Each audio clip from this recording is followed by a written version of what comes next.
Pada malam yang tenang, di tanggal 7 Desember tahun 2020, ruas tol Jakarta Cikampek bergerak seperti biasa. Lampu-lampu jalan menyala kuning, memecah gelapnya malam. Namun di balik rutinitas itu, sebuah rangkaian peristiwa tengah berkembang. Peristiwa yang kemudian dikenal luas sebagai tragedi KM ke-50.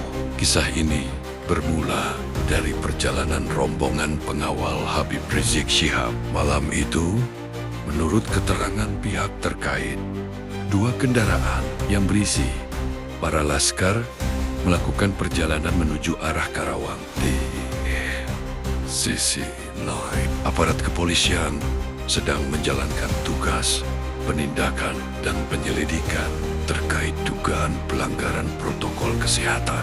Kedua pihak kemudian bertemu di jalanan yang sama dan ketegangan pun mulai tumbuh. Di sepanjang tol, situasi menjadi semakin tegang.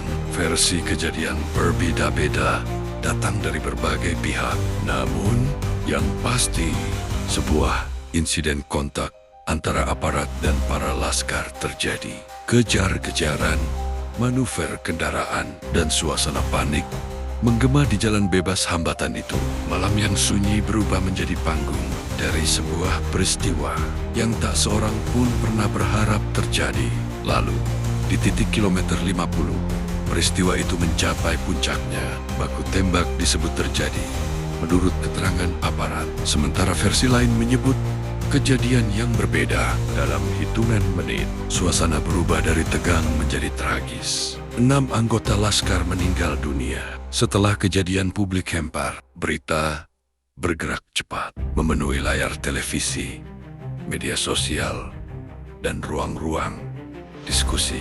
Banyak yang mempertanyakan kronologi, banyak pula yang menuntut kejelasan.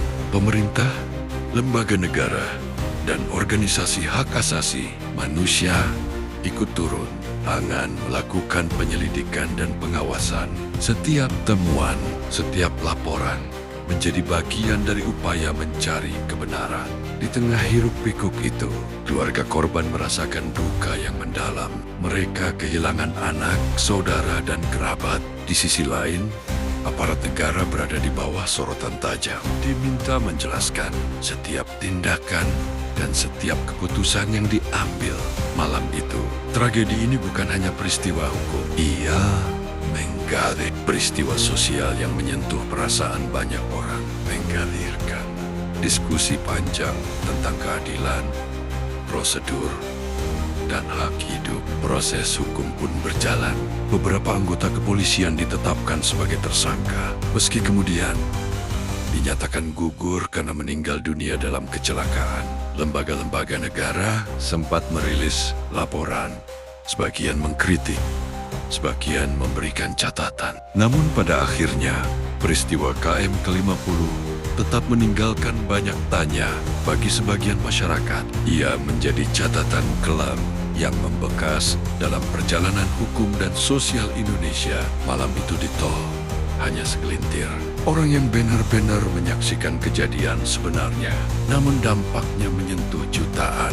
Tragedi KM50 bukan sekadar kronologi sebuah bentrokan, tapi rangkaian peristiwa yang menggugah kesadaran banyak pihak tentang pentingnya transparansi, penegakan hukum, serta penghormatan terhadap hak asasi manusia.